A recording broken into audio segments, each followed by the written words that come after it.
We talked about a lot of topics that happened in school over the years, but not unlike this next topic you'll hear about tonight. Good evening and welcome to Give Me a Break. It's a thing that happens all over school. You see it everywhere. You hear it all the time on the news. The topic we're going to touch base on is sexual harassment. Before we get into this topic, you should be clear that I will not impose sexual harassment. I will not offend any man, woman, or child in any way who watches the show. If you have children that are watching this, we ask them to leave the room. I don't want them to feel offended. I don't want them to.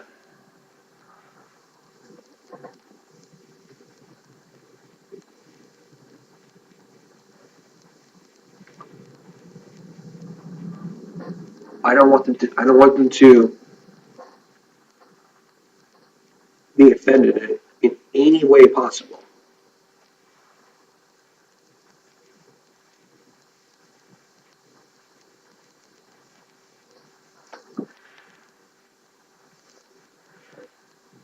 But we have to be aware what we need to teach our kids about all the stuff that happens. And what I recommend all parents and kids who go to school do is watch an episode of 2.5 Men, Season 3, Episode 2.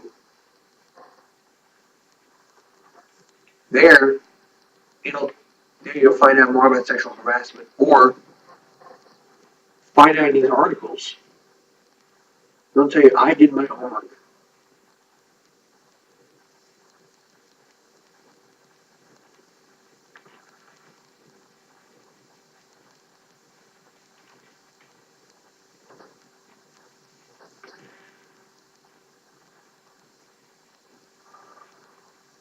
And I did my homework on this, and it took me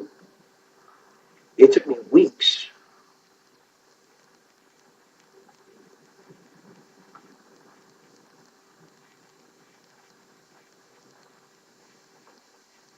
Because it took me like weeks before I could even do this, and it took me weeks.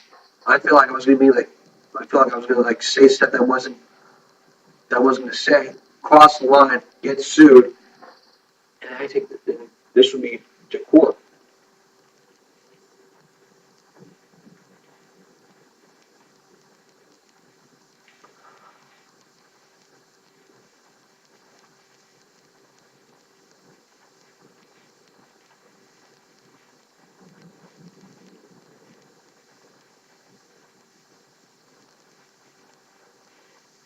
But there was an article that I found.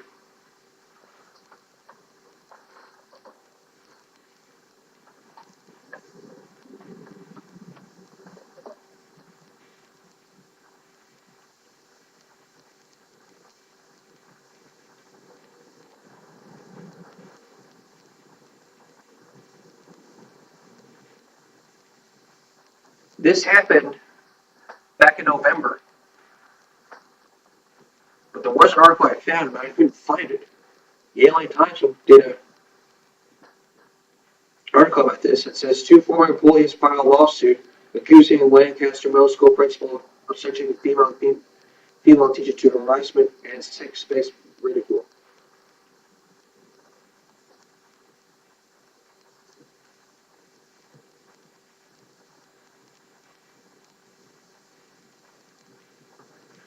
This was from last Tuesday. TheAdvocate.com reported at Roosevelt Middle School in Keeley are placed on leave after sexual harassment.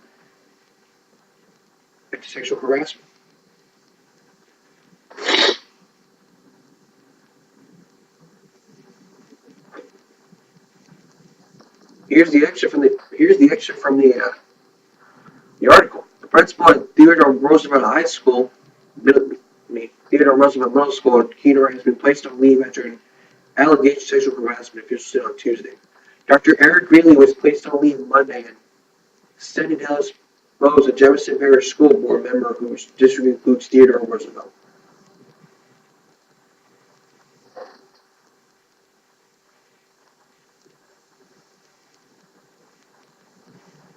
So this was last week, but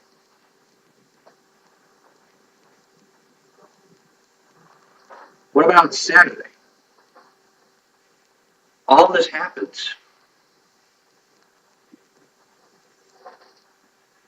New Hampshire school disciplined seventh grade boys over sexual harassment and bullying.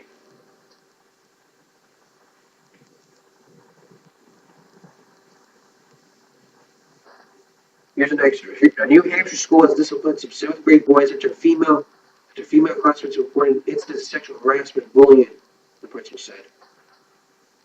Principal Mark DeMoss said the incidents were reported November 9th. That was last month.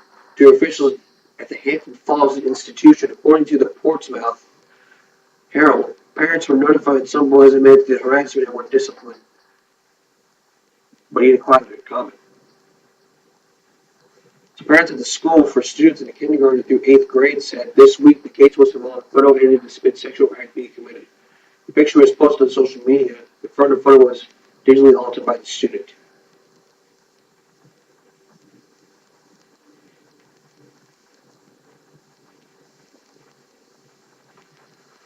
But before we get into these next two articles, let's talk a little bit about sexual harassment.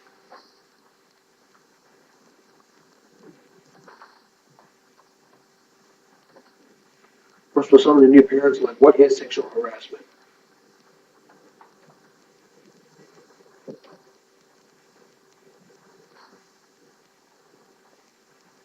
Harassment technically involves a workplace or other professional situation involving the making of unwanted sexual abuse or obscene remarks. And if I got to stay, we're going to run our whole entire program. This segment's going to do our whole thing about sexual harassment. You should know right now that all kids need to be taught this whenever they start going to school.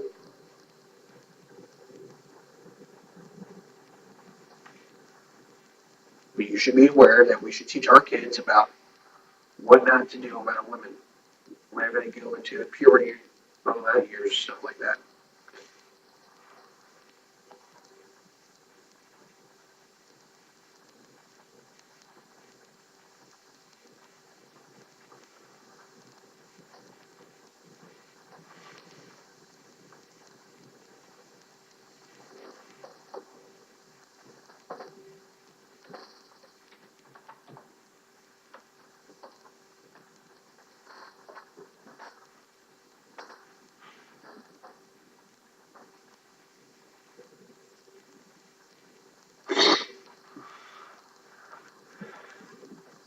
So, going back to this, we ought to teach our kids about what not to do around women.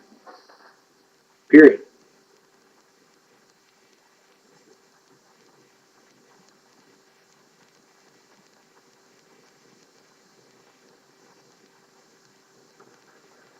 This was from 3 hours ago from USA Today. USA Today did a report about public schools who enforce under the microscope. It says Portland schools may poorly execute investigation of sexual harassment charges against a football coach.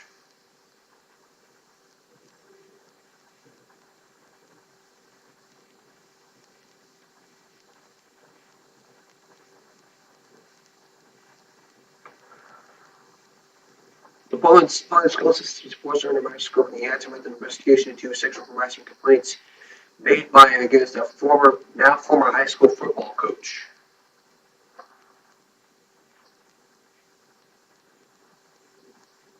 So we don't know his name, but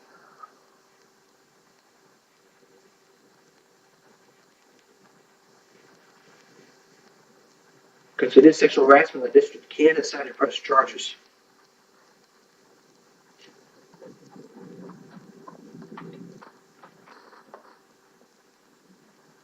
We talked about this with students, teachers, coaches.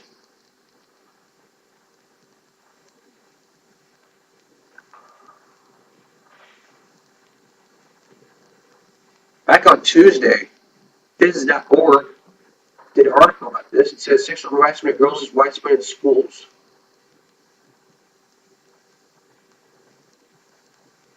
But there is a study.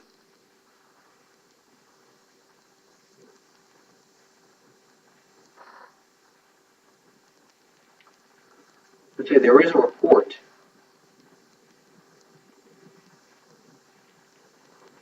A 32-page report that you can find on this website called It's Just Everywhere.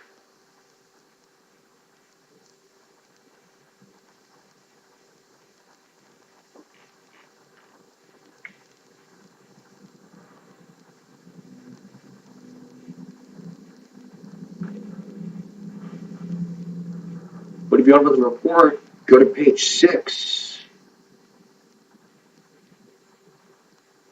It'll tell you the actual definition. Sexual harassment is highly prevalent in schools and overwhelmingly involve boys targeting girls. Violates a person's dignity, imitates, degrades, and humiliates someone, or creates hostile or unsafe offensive environment. It can include verbal, nonverbal, and physical acts, including sexual comments, taking up skirt, photographs, or unwanted sexual touching. Unwanted sexual touching where a target does not consent to the touching it.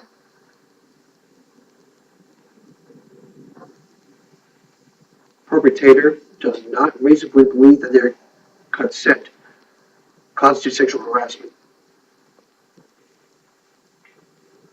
The majority of cases involve boys targeting girls. 37% of girls experience sexual harassment compared to 6% of boys.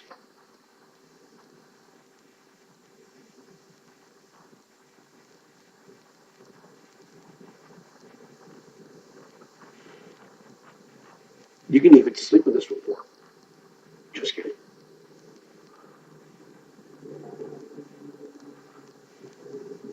But how frequently teachers in mid-sex secondary schools report hearing sexist language in school? Well, on a pie chart, 29% said daily, 17% said never, 19% said terminally, and 35% said weekly.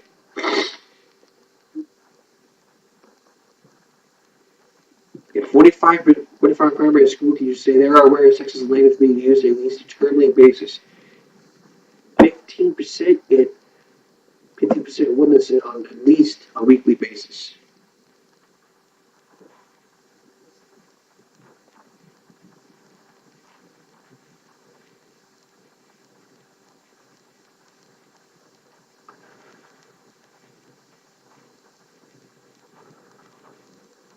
But in this pie chart, 36% of female students say they have personally been treated differently on account of their gender compared to 15% of male students.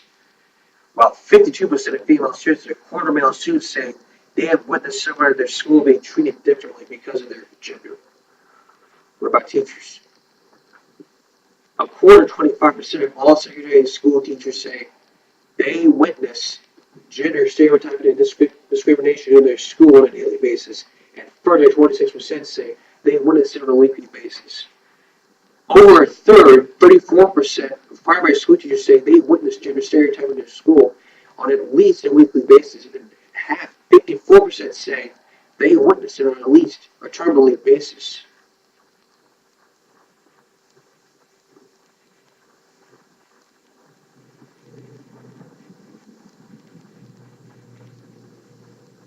But how do they report it? This pie chart says that only 14% of students who have experienced sexual harassment report it to a teacher. 10% of students who witnessed that someone was sexually harassed have reported this to a teacher. That's 10%. 11% of female students who have been sexually harassed report saying that one of the reasons they did not report it was they felt ashamed that it happened, and were scared of the consequences of reporting it. 6% of students who have experienced or witnessed the use of sexist language in the school report it to a teacher. Over a quarter, 27% of secondary school teachers say that they would not feel confident in tracking a sexist incident if they experienced or witnessed it in school.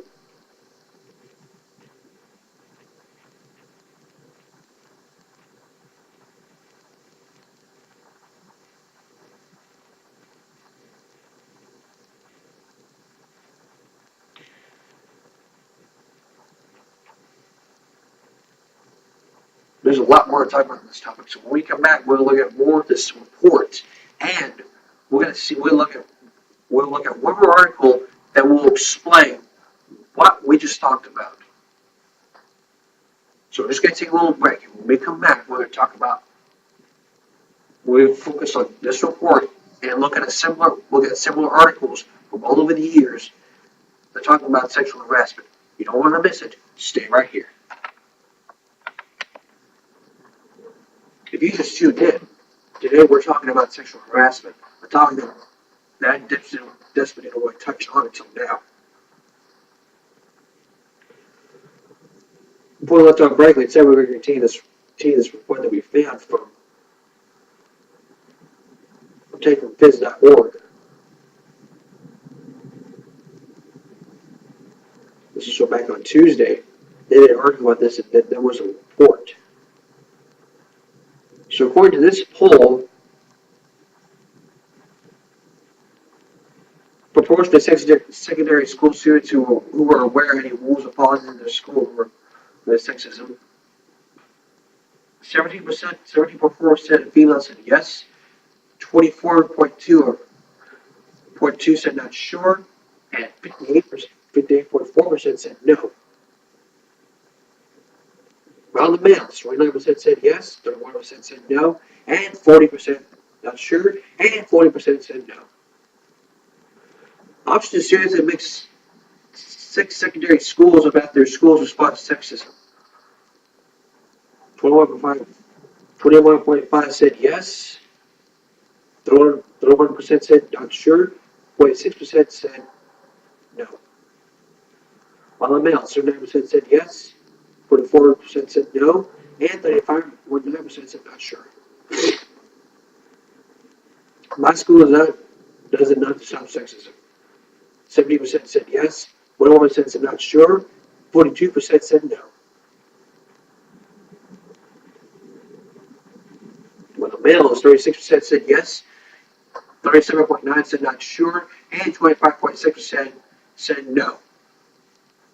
My school helps me get through skills and problems to tackle sexism. 20% said yes, 33.5% said not sure, and 44.1% said no. While for the males, 33% said yes, 39% said not sure, and 28% said no.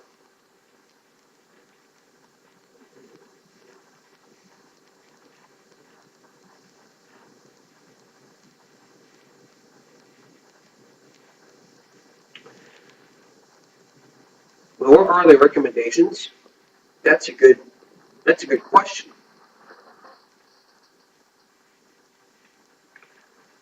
So going back to the report,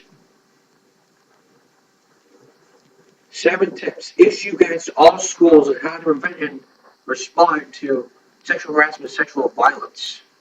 Number 2, create a fund to support specialist sector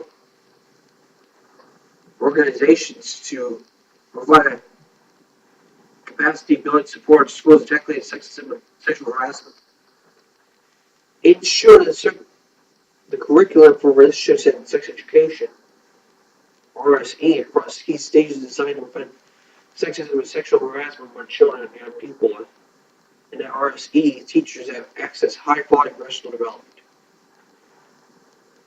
For training teachers, training on how to tackle sexism could be a core and compulsory component to the courses. All off-state expenditure receive comprehensive training on how schools can address and prevent sexism.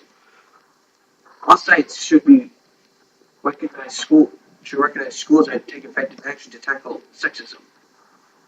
Inspection and initial teacher training provided should include an assessment of whether the training course actually equips trainees with the skills they need to tackle sexism in the classroom.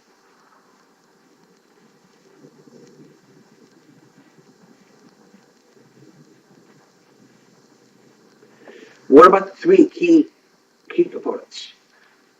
An institutional framework, building staff capacity, and empowering students to enable empowering students. You want to find out more about what these mean? I will put the link in the description below to this report.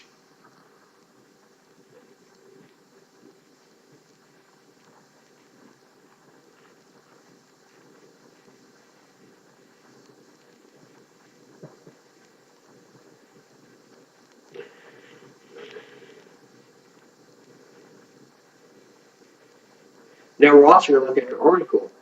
I remember this article.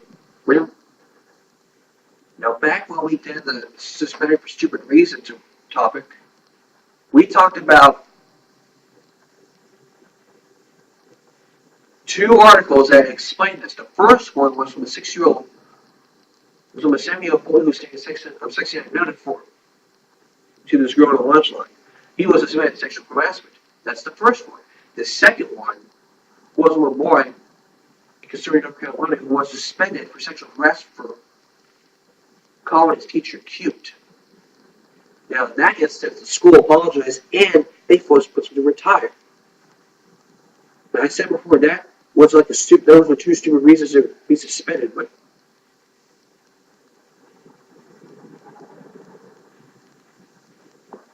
when you look at this the hard way, you would look at it as like in two ways. I'm not going to go in these two ways, but going back to the episode you had meant season 3, episode 2, Jake was sent home for misbehaving, and by that he drew a picture.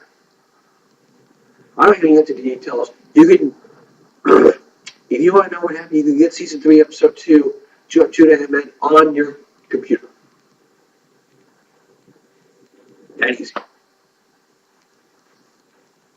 But it can't be like this. Men sending pictures to women of the private parts, this and that, and they felt harassed. Touching the buttocks, this and that, anything. So that's why all parents have to watch this report, because we all have to be aware of what we see on TV, and we have to teach all of our kids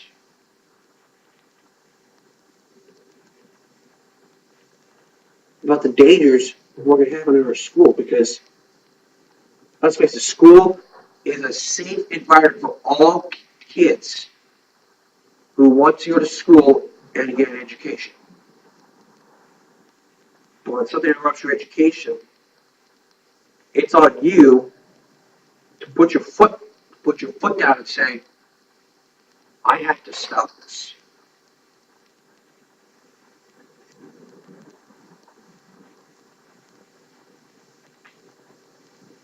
We're going to keep looking into this sexual harassment topic, and we'll bring you more articles like these.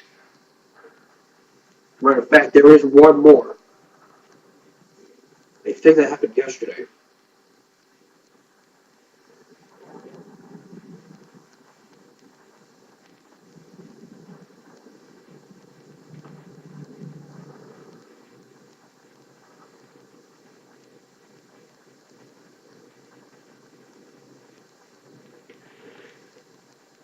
So the San Francisco Friday Board reported on a fired head of a sexual harassment prevention office.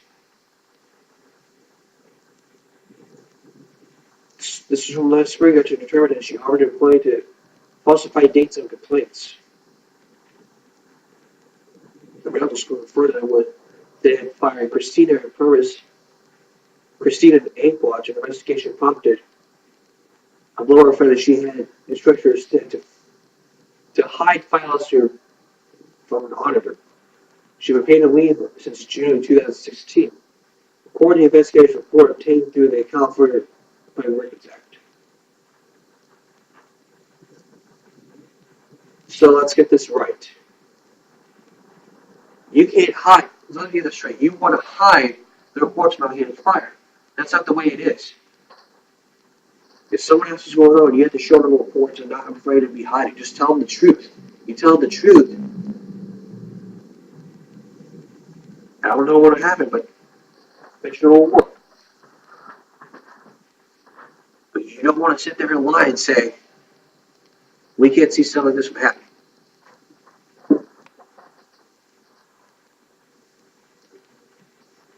But as we're saying, we're going to look into more of these articles like this, and in the future, give me a break, we're going to let you know what has happened ever since.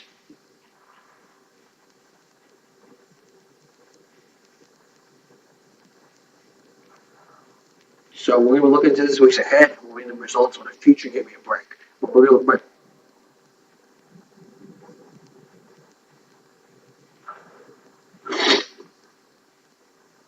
But for now, that's it for this. But for now, when we come back, we'll look into a new topic.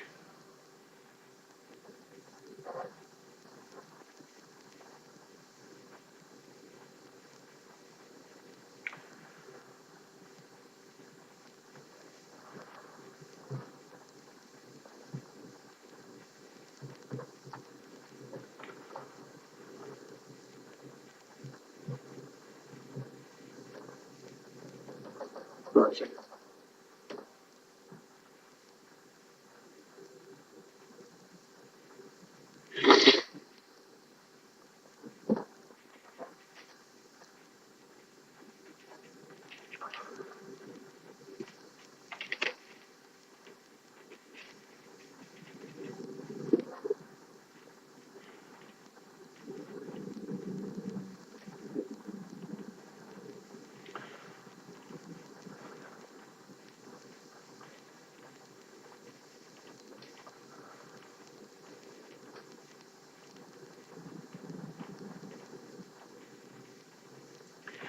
When we come back, when we come back, we're going to talk about fights that happen in school, and I'm going to show you a clip that's been happening.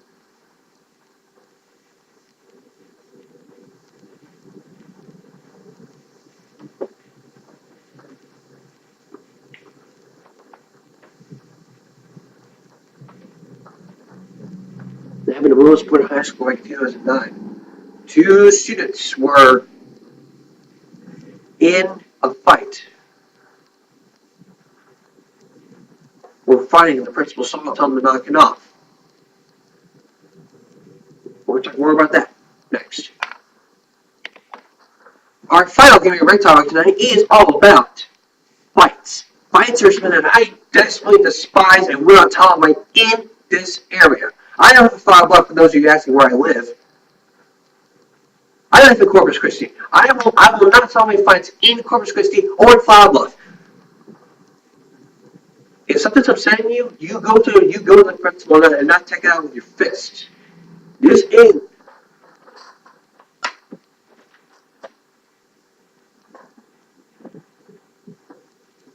fist fight. This ain't a movie fist fight. If something or someone's upsetting you, then you go to the principal or the administration. I will not tolerate people putting up their fists for no apparent reason and saying, "I'm the coolest kid ever do that."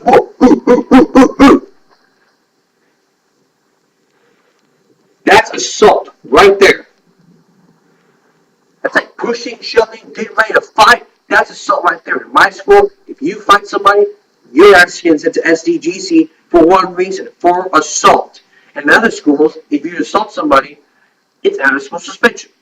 If you're like in a program or like a cheerleading, you're gonna have a half a day mid school suspension, or you're gonna be suspended. I'm not sure the consequence is, but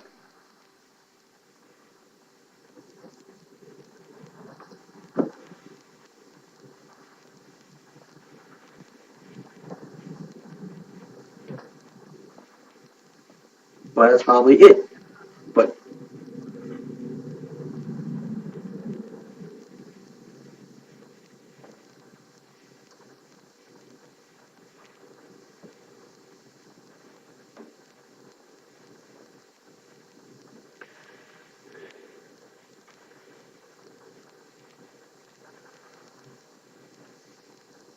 still, we have to protect our students from everybody.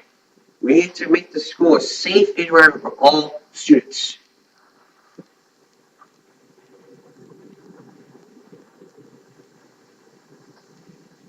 And we have to make sure that it's a safe environment. Well, that's it for Give Me a Break for this Thursday. Tune in tomorrow when we talk about the school stereotypes. The stereotypes you see at school. For people who get stoned, to everybody with the help of Rob Scranton YouTube channel. I hope you'll stay with us. I hope to see you again tomorrow. If not, I hope you have a very Merry Christmas. Until next time, America, I'll see you tomorrow. or next year. So until next time, America, I'll see you then.